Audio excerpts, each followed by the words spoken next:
SK news Mulbagal digital ಸುದ್ದಿವಾಹಿನಿಗೆ ಸ್ವಾಗತ. ನೌಕರರ ಸಂಘ ಮುಳಬಾಗಿಲು ಶಾಖೆ ವತಿಯಿಂದ ಇದನ್ನ 2026-27ನೇ ಸಾಲಿನ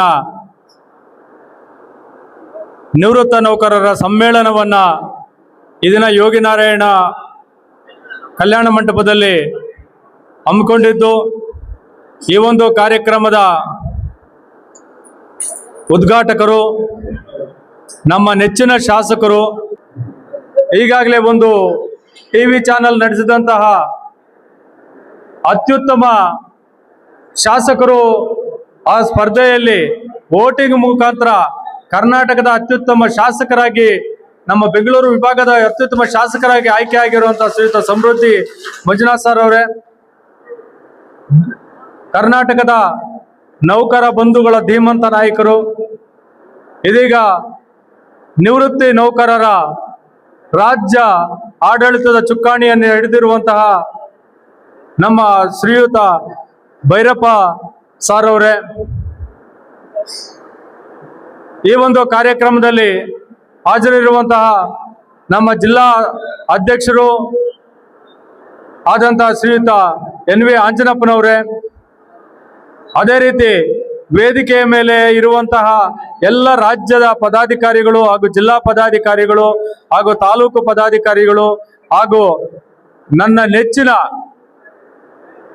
ಈ ದಿನ 75 ವರ್ಷ ಮೇಲ್ಪಟ್ಟು ನಮ್ಮೊಂದಿಗೆ ನಿವೃತ್ತಿ ಜೀವನವನ್ನು ನಡೆಸ್ತಾ ಇರುವಂತಹ ಎಲ್ಲ ನನ್ನ 75 ವರ್ಷ ಮೇಲ್ಪಟ್ಟಂತ 75 ಮಂದಿ ಸಾಧಕರು, ನೀವೆಲ್ಲರೂ 75 ವರ್ಷಗಳ ಸಂಪೂರ್ಣವಂತ ಜೀವನ ನಡೆಸೋದ್ರ ಜೊತೆಗೆ ನಮ್ಮ ಸಮಾಜವನ್ನ ಮುನ್ನಡೆಸ್ತಾ ಬಂದಿದ್ದೀರಾ. ತಮಗೆ ಧನ್ಯವಾದಗಳನ್ನು ತಿಳಿಸ್ತಾ ಇದ್ದೀನಿ. ಹಾಗೂ ನನ್ನ ಎಲ್ಲ ಆತ್ಮೀಯ ನಿವೃತ್ತ ಸಹೋದರ ಸಹೋದರಿಯರೇ, ಈ ಒಂದು ದಿನ ನಮ್ಮ ಮುಳಬಾಗಿಲು ತಾಲೂಕಿನಲ್ಲಿ ನಮ್ಮ ನಿವೃತ್ತ ನೌಕರರ ಸಂಘದ ಪರವಾಗಿ ನಮ್ಮ ರಾಜ್ಯಾಧ್ಯಕ್ಷರು ಕಳೆದ ರಾಜ್ಯ ಸಭೆಯಲ್ಲಿ ಒಂದು ಕರೆಯನ್ನು ಕೊಟ್ಟರು. ಎಲ್ಲ ತಾಲೂಕು ಹಂತದಲ್ಲಿ ಮತ್ತು ಜಿಲ್ಲಾ ಹಂತಗಳಲ್ಲಿ ತಾಲೂಕು ಮಟ್ಟದ ಎಲ್ಲ ನಿವೃತ್ತ ನೌಕರರನ್ನ ಸೇರಿಸಿ ಒಂದು ಸಮ್ಮೇಳನವನ್ನು ಮಾಡಬೇಕು. ಅದೊಂದು ಅರ್ಥಪೂರ್ಣವಾಗಿರಬೇಕು. ನಾವು ಬರ್ತೀವಿ, ಉತ್ತಮವಾದಂಥ ಸಂದೇಶಗಳನ್ನು ಕೊಡೋಣ, ಎಲ್ಲ ಕಡೆನೂ ನಮ್ಮ ಸಂಘಟನೆಯನ್ನು ಬಲಪಡಿಸಬೇಕು ಅನ್ನೋಂಥ ಒಂದು ಕರೆಯನ್ನು ಕೊಟ್ಟರು. ಆ ಒಂದು ಕರೆಯ ಮೇರೆಗೆ ನಾವು ಈಗಾಗಲೇ ಶ್ರೀನಿವಾಸಪುರ ತಾಲೂಕವರು ಮಾಡಿ ಮುಗಿಸಿದ್ರು. ನಾವು ಈಗ ದ್ವಿತೀಯವಾಗಿ ಮುಳಬಾಗಿಲು ತಾಲೂಕಲ್ಲಿ ಮಾಡ್ತಾ ಇದ್ದೇವೆ. ಇದಕ್ಕೆ ಪ್ರೇರಣೆ ಅಂತ ಹೇಳಿದ್ರೆ ನಮ್ಮ ರಾಜ್ಯ ಸಂಘದ ಅಧ್ಯಕ್ಷ ಅಂತ ಭೈರಪ್ಪ ಸರ್ ಅವರು. ಅದೇ ರೀತಿ ಈ ಒಂದು ಸಮ್ಮೇಳನಕ್ಕೆ ನಾವು ಹಲವಾರು ಉದ್ದೇಶಗಳನ್ನ ಇಟ್ಕೊಂಡ್ವಿ. ನಮ್ಮಲ್ಲಿ 75 ವರ್ಷ ಮೇಲ್ಪಟ್ಟ ಹಿರಿಯರನ್ನ ಸನ್ಮಾನಿಸುವಂತ ಒಂದು ಕಾರ್ಯಕ್ರಮನ ಮಾಡಬೇಕು. ನಾವು ಪ್ರತಿ ವರ್ಷ ನಮ್ಮ ನಿವೃತ್ತ ನೌಕರರೆಲ್ಲರೂ ಒಂದು ಕಡೆ ಸೇರಿ ಒಂದು ಹಬ್ಬದ ವಾತಾವರಣವನ್ನು ಮಾಡಿ ಒಂದು ಉತ್ತಮವಾದಂಥ ಊಟವನ್ನ ಮಾಡಿ ಹೋಗ್ಬೇಕು ಅಂತ.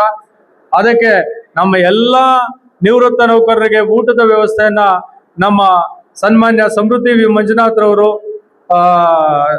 ನಮ್ಮ ಜನಪ್ರಿಯ ಶಾಸಕರು, ಅವರೇ ನಾನು ಮಾಡಿಸ್ತೀನಿ ಅಂತ ವಹಿಸ್ಕೊಂಡು ಈ ದಿನ ನಮಗೆಲ್ಲ ಊಟದ ವ್ಯವಸ್ಥೆನ ಅವರೇ ಮಾಡಿಕೊಟ್ಟಿದ್ದಾರೆ. ಪ್ರಪ್ರಥಮವಾಗಿ ನಿಮ್ಮೆಲ್ಲರ ಪರವಾಗಿ ಅವರಿಗೆ ಧನ್ಯವಾದಗಳನ್ನು ಸಹ ತಿಳಿಸ್ತಾ ಇದ್ದೀನಿ. ಆದ್ಮೇಲೆ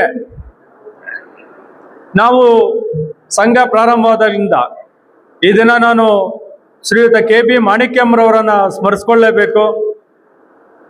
ಅವರು ಪ್ರಾರಂಭಿಸಿದಂಥ ಒಂದು ಸಂಘ, ನಂತರ ನಮ್ಮ ನಂಜುಂಡಪ್ಪ ಸರ್ ಅವರು ಅದನ್ನ ಮುನ್ನಡೆಸ್ತಾ ಬಂದರು.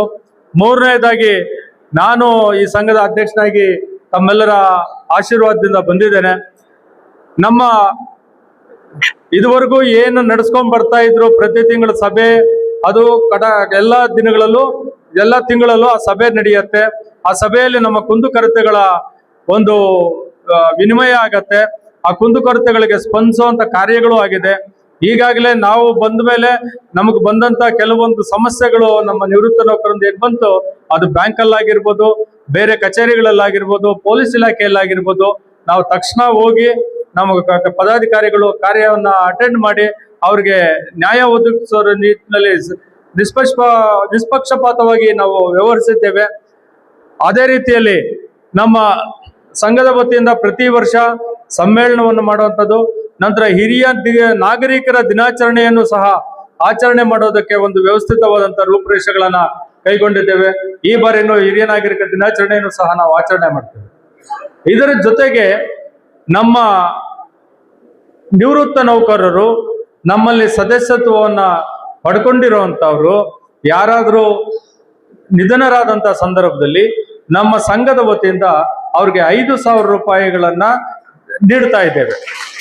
ಕಳೆದ ನಾನು ಆಯ್ಕೆಯಾದ ನಂತರ ಆ ದಿನದಿಂದಲೂ ಇದುವರೆಗೂ ಯಾರು ನಿಧನರಾಗಿರ್ತಾರೆ ನಮ್ಮಲ್ಲಿ ಸದಸ್ಯರಾಗಿರುವಂತವ್ರೆಲ್ರಿಗೂ 5,000ಗಳನ್ನ ಅವ್ರ ಕುಟುಂಬಕ್ಕೆ ನೀಡ್ತಾ ಬಂದಿದ್ದೇವೆ. ಇದಕ್ಕೆ ವಿಶೇಷವಾಗಿ ಒಂದು ನಿಧಿಯನ್ನ ಸ್ಥಾಪನೆ ಮಾಡಬೇಕು ಅಂತ ಹೇಳ್ಬಿಟ್ಟು ಒಂದು ಪ್ರಸ್ತಾವನೆ ಸಲ್ಲಿಸಿ, ಯಾಕಂದ್ರೆ ಪ್ರತಿ ತಿಂಗಳು ಅಕಸ್ಮಾತ್ ಯಾರೋ ತೀರ್ಕೊಂಡಾಗ ಯಾರೋ ಒಬ್ಬರು ಕೈಯಿಂದ ಕೊಡೋದು ಬಾಕಿ ಅಲ್ಲ ಅಂತೇಳಿ ಒಂದು ನಿಧಿ ಸ್ಥಾಪನೆಗೆ ವ್ಯವಸ್ಥೆ ಮಾಡಿದ್ವಿ. ಅದರಲ್ಲಿ ನಮ್ಮ ಎಲ್ಲಾ ಪದಾಧಿಕಾರಿಗಳು 15 ಜನ ಪದಾಧಿಕಾರಿಗಳು 5,000 ರೂಪಾಯಿಗಳನ್ನ ಮೊದಲಿಗೆ ದೇಣಿಗೆ ಕೊಟ್ರು. ನಂತರ ನಾವು ಕೆಲವು ಹಿರಿಯರ ಹತ್ರ ಹೋಗಿ ಮಾತಾಡಿದ್ವಿ, ಕೆಲವ್ರನ್ನ ಭೇಟಿ ಮಾಡಿದ್ದೀವಿ, ಬೇರೆ ಎಲ್ಲರೂ ಆಶ್ವಾಸನೆ ಕೊಟ್ಟಿದ್ದಾರೆ. ನಮ್ಮ ಯಜ್ಞಾರ್ ಸತ್ಯಣ್ಣ ಅವರು ಒಂದು ಸಭೆಯಲ್ಲಿ ಬಂದು ನಮ್ಮ ಎಲ್ಲಾ ನಿವೃತ್ತ ನೌಕರರು ಬಂದಿದ್ದವರು ಎಲ್ರಿಗೂ ಸನ್ಮಾನ ಮಾಡಿದ್ರು. ಆವತ್ತು ಅವ್ರಿಗೂ ತಿಳಿಸಿದಾಗ ಅವರು ಆಶ್ವಾಸನೆಯನ್ನು ಕೊಟ್ಟಿದ್ದಾರೆ. ನಾವು ಒಂದು 25 ಲಕ್ಷಗಳ ಮೊತ್ತವನ್ನ ಒಂದು ಫಿಕ್ಸೆಡ್ ಮಾಡಿ ಅದ್ರಲ್ಲಿ ಬರುವಂತ ಬಡ್ಡಿಯಿಂದ ಈ ಒಂದು ಕಾರ್ಯಕ್ರಮವನ್ನು ಮುಂದುವರಿಸ್ಕೊಂಡು ಹೋಗ್ಬೇಕು ಅನ್ನೋಂಥದ್ದನ್ನ ಇದು ಮಾಡಿದೀವಿ. ನಮ್ಮ ಸರ್ಕಾರಿ ನೌಕರ ಸಂಘದ ಅಧ್ಯಕ್ಷರು ಅರವಿಂದ್ ಅವರು ಬರ್ಬೇಕಾಗಿತ್ತು. ಅವರು 1 ಲಕ್ಷ ರೂಪಾಯಿಯನ್ನ ಈ ಒಂದು ನಿಧಿಗೆ ನಾನು ಕೊಡ್ತೇನೆ ಅಂತ ಹೇಳ್ಬಿಟ್ಟು ಅವರು ಸೂಚನೆ ನೀಡಿದ್ದಾರೆ. ಅದೇ ರೀತಿ ನಮ್ಮ ಕಾರ್ಯದರ್ಶಿಗಳಾದಂತ ಮುನ್ನತ್ನಯ್ಯ ಸರ್ ಅವರು 25,000 ರೂಪಾಯಿಗಳನ್ನು ಕೊಡ್ತೀವಿ ಅಂತ ಹೇಳಿದ್ದಾರೆ. ಈ ರೀತಿಯಾಗಿ ನಾನು ನಮ್ಮ ಶಾಸಕರಲ್ಲಿ ಒಂದು ಮನವಿಯನ್ನು ಮಾಡ್ತಾ ಇದ್ದೇನೆ. ಈ ನಿಧಿಗೆ ತಮ್ಮ ಕಡೆಯಿಂದ ಮತ್ತು ತಮ್ಮ ಬಳಗದ ಕಡೆಯಿಂದ ಹಾಗಾದ್ರೆ ಅದು ಶಾಶ್ವತವಾದಂತ ಫಂಡ್ ಆಗಿ ನಾವು ಮಾಡ್ತೀವಿ. ಅದ್ರಲ್ಲಿ ಯಾವ್ದನ್ನು ಕೊಟ್ಟಲ್ಲ. ನಾವು ನಿವೃತ್ತ ನೌಕರ ಸಂಘದಲ್ಲಿ ಇದುವರೆಗೂ ಏನ್ ದುಡ್ಡನ್ನು ಹಾಕಿದ್ದೀವಿ, ಯಾವುದೇ ದುಡ್ಡನ್ನ 1 ರೂಪಾಯಿಯನ್ನು ಹೊರಗಡೆ ತೆಗೆದಿಲ್ಲ, ಇನ್ನು ಮುಂದೆ ತೆಗೆಯೋದು ಇಲ್ಲ. ದಾನಿಗಳಿಂದ ಮತ್ತೊಂದು ಕಡೆಯಿಂದ ನಾವು ಕಾರ್ಯಕ್ರಮವನ್ನು ಮುಂದುವರಿಸಿಕೊಂಡು ಹೋಗ್ತೀವಿ, ನಾವೇ ಮಾಡ್ಕೊಂಡು ಹೋಗ್ತೀವಿ ಹೊರತು ಯಾವುದೇ ರೀತಿಯಲ್ಲಿ ಬ್ಯಾಂಕ್ ಇಂದ ದುಡ್ಡನ್ನ ವಾಪಸ್ ತೆಗೆಯಲ್ಲ. ಅದ್ರಲ್ಲಿ ಬರುವಂತ ಬಡ್ಡಿಯಿಂದ ಮಾತ್ರ ಕೆಲವೊಂದು ಕಾರ್ಯಗಳನ್ನ ಮಾಡ್ತೀವಿ ಅಂತೇಳಿ ಹೇಳ್ತಾ, ಈ ಒಂದು ನಿಧಿಗೆ ಎಲ್ಲರೂ ಸಹಕಾರ ನೀಡ್ತಾ ಇದ್ದಾರೆ. ನಮ್ಮ ಅಲ್ವೇಲಮ್ಮ ಮೇಡಮ್ ಅವರು ಮನೆ 10,000 ರೂಪಾಯಿ ಚೆಕ್ಗಳನ್ನ ಕೊಟ್ಟಿದ್ದಾರೆ.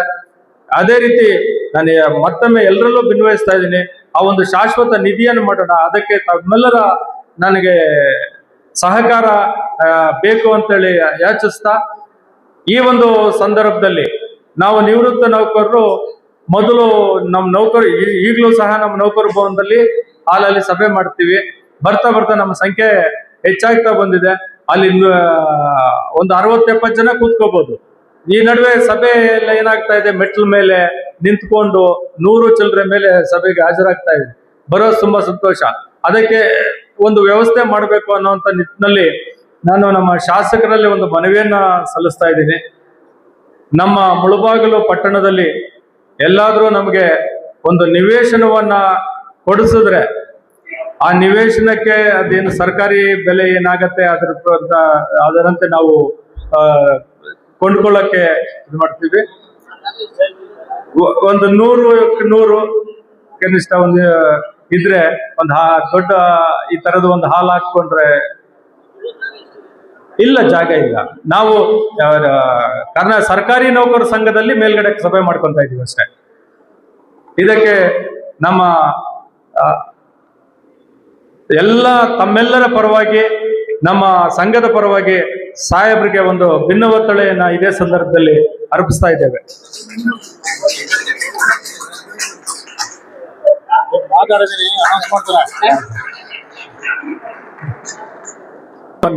ನಿವೃತ್ತ ನೌಕರರ ಭವನವನ್ನ ಸ್ಥಾಪಿಸೋಣ, ಅಲ್ಲಿ ಎಲ್ಲರೂ ಬಂದು ಹಾಜರಾಗೋ ರೀತಿಯಲ್ಲಿ ಮಾಡೋಣ.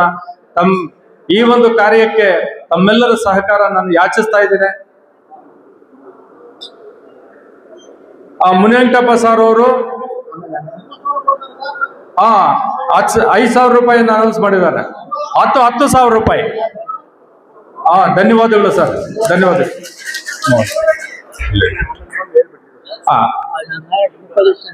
ದಯವಿಟ್ಟು ಈಗ ಬೇಡ, ಆಮೇಲೆ ಇದ್ರ ಬಗ್ಗೆ ಇದು ಮಾಡೋಣ. ಸರಿ ಸರ್, ಸಂತೋಷ. ನಮ್ಮ MLA ಸಾಹೇಬ್ರಿಗೆ ಹಾಕ್ಬಿಡಿ, ಅವರೇ ಭವನ ಕಟ್ಸ್ಕೊಟ್ಬಿಡ್ತಾರೆ, ನಾವು ಸೇರ್ಕೊಂಡು. ಈ ಸಂದರ್ಭದಲ್ಲಿ ನಮ್ಮ ಎರಡು ಮಹತ್ ಕಾರ್ಯಗಳು, ಒಂದು ಶಾಶ್ವತ ನಿಧಿಯನ್ನು ಸ್ಥಾಪನೆ ಮಾಡುವಂಥದ್ದು, ಇನ್ನೊಂದು ನಮ್ಮ ನಿವೃತ್ತ ನೌಕರ ಭವನವನ್ನ ಕಟ್ಟುವಂಥದ್ದು. ಈ ಎರಡೂ ಕಾರ್ಯಗಳು ನಮ್ಮ ಮುಖ್ಯ ಅಜೆಂಡಾ ಆಗಿದೆ. ಅದು ಹೊರತುಪಡಿಸಿ ಪ್ರತಿ ತಿಂಗಳು ನಮ್ಮ ರಾಜ್ಯ ಸಂಘದಿಂದ ಏನು ನಿರ್ದೇಶನ ಬರುತ್ತೆ, ಆ ನಿರ್ದೇಶನದಂತೆ ನಮ್ಮ ಇನ್ನೂ ಹಲವಾರು ಬೇಡಿಕೆಗಳನ್ನು ಸಹ ಇದ್ದಾವೆ. ಆ ಬೇಡಿಕೆಗಳ ಈಡೇರಿಕೆಗಾಗಿ ನಾವು ಅವಿರತವಾಗಿ ಶ್ರಮಿಸೋಣ. ನಾವು ನೀವು ಎಲ್ಲರೂ ಒಟ್ಟಾಗಿ ಹೋಗೋಣ. ದಯವಿಟ್ಟು ಪ್ರತಿ ತಿಂಗಳು ಸಭೆಗಳಿಗೆ ತಾವು ಆಗಮಿಸಿ ತಮ್ಮ ಸಲಹೆ ಸೂಚನೆಗಳನ್ನು ನೀಡಬೇಕು ಅಂತೇಳಿ ನಾನು ಮತ್ತೊಮ್ಮೆ ತಮ್ಮೆಲ್ಲರಲ್ಲಿ ಭಿನ್ನವಹಿಸ್ಕೊಳ್ತಾ, ಇದಕ್ಕೆ ನಮ್ಮ ಮುಗಿಸಿ